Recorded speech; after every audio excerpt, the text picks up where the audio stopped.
Bangga bersarung mangga. Assalamualaikum warahmatullahi wabarakatuh. Assalamualaikum warahmatullahi wabarakatuh. Allahumma sholli ala sayyidina Muhammad wa ala ali sayyidina Muhammad.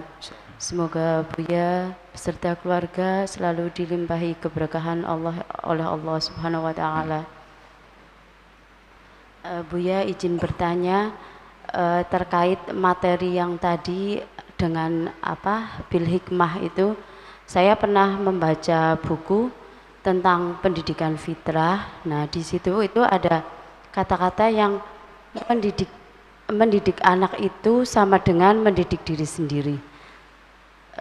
Dalam prosesnya itu lama kelamaan saya itu meyakini ya, karena di dalam prakteknya ketika saya menasehati anak, saya itu seolah-olah seperti menasehati diri sendiri.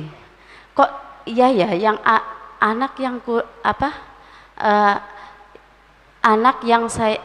kok nggak seperti ini, tapi saya juga dalam proses kayak seperti anak yang sedang anak lakukan seperti itu pertama. Terus ketika kita menasehati anak, kadang kan khususnya saya sebagai ibu itu, anak nggak langsung dengerin, nggak langsung melakukan apa yang kita mau. Akhirnya lama-lama dengan kita menyampaikan nasihat itu dengan emosi, dengan amarah seperti itu. Terus yang saya mau tanyakan itu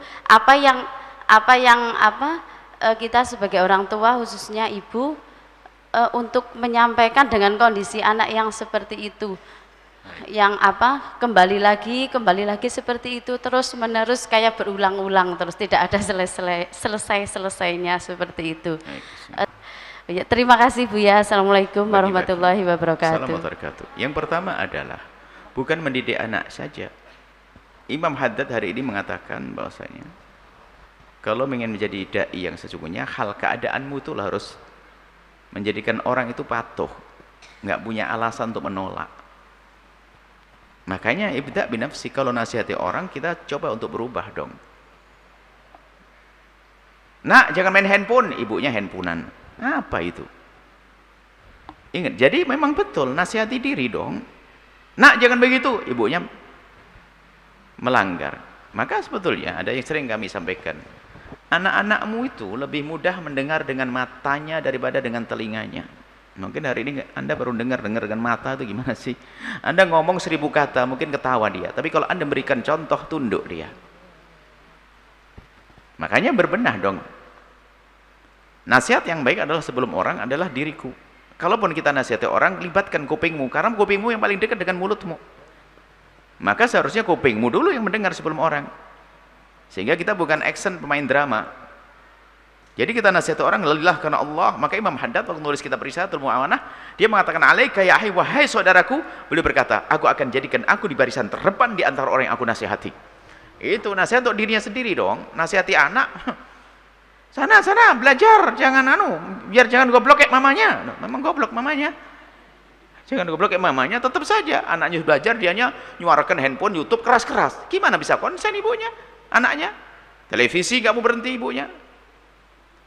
Kalau kita beri contoh yang baik, beres. Kemudian juga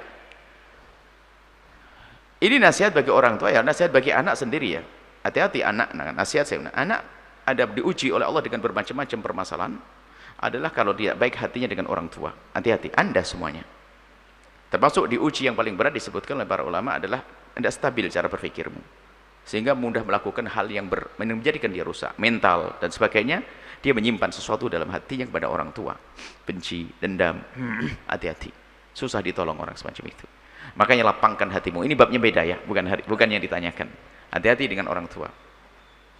Sehingga adapun para orang tua jika ingin mengingatkan anak, tentunya ya tadi dengan kelembutan, bukan dengan hanya sekedar marah-marah dan sebagainya. Marah tidak menjadikan dia sadar kok. Dan kita semua yang punya pengalaman yang sama ya, karena mungkin kita terlalu tinggi target kita, sehingga di saat anak nggak nyampe itu kita marah. Padahal ya kita harus melihat dia punya kemampuan dan keterbatasannya. Dan juga faktor kedekatan Anda itu kadang menjadikan Anda itu mudah emosi. Karena apa? Anda terlalu pengen cepat pinter dia, sehingga Anda ngajar Al-Quran begitu. Ini. Anda bisa ngajari seorang ibu-ibu, mungkin ngajar santri banyak bisa, ngajar Al-Quran bisa. Tapi giliran ngajari anaknya baru dengan marah-marah. Kenapa marah-marah? Padahal ngajar orang memang faktor kedekatan. Maka fahami makna ini. Tidak bisa semacam itu. Kerjaannya marah-marah, dengan anak marah-marah. Apa yang bisa didapat dari marah? Hari ini yang kami serukan, marah. Termasuk mohon maaf, marahmu dengan pasanganmu itu udah siksa buat anak. Berantem, tampak, ribut dan sebagainya. Anak akan berkaca bahasanya, ibuku tidak terhormat bagi ayahku, ayahku tidak. Maka kita mulai dari diri kita sendiri. Ngomongin orang, gunjing, anak ketularan. Dan tidak sadar, mohon maaf, gunjing tidak pernah sadar. Kadang ahli tahajud loh ya, wah sholawatnya banyak. Kalau seneng ngomongin orang, Masya Allah. Wah hati-hati, yang jago tahajudan tuh. Yang jago zikiran, Masya Allah. Kalau sudah ngomongin orang tuh gak sadar. Wah betul itu, jadi fitnah sana sini. Didengar oleh sang anak, oh gitu ya mak saya. Diam-diam dia menilai ibuku jelek. Diam-diam menilai biar dia ketawa. Mungkin ikut-ikutan. Dia bilang, ibuku suka gunjing. Dia pikir, paling saya juga digunjing. Akhirnya tidak punya cinta. Intinya, betul. Anda memulai dengan diri Anda sendiri. Anda nasihati anak, berubahlah Anda. Istimewa. Nah, seperti itu. Ibda binafsik. Mulailah dari dirimu sendiri. Khususnya anak, suri toladan. Jadi kami ada pendidikan anak yang kami rancang ya.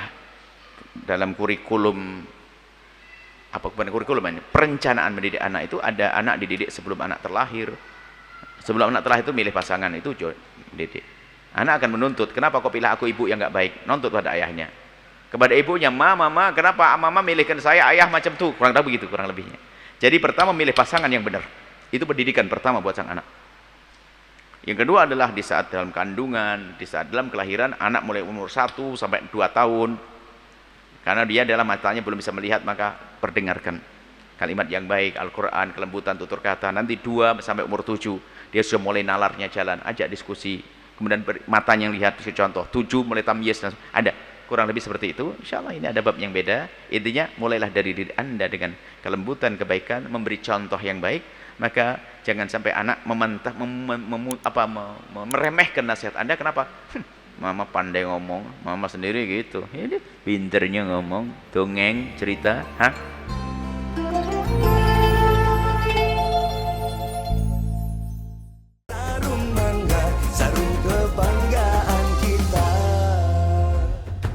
Bangga bersarung mangga. Sahabat Al-Bahjah TV, setelah menyaksikan video ini, jangan lupa bersolawat kepada baginda Nabi Muhammad.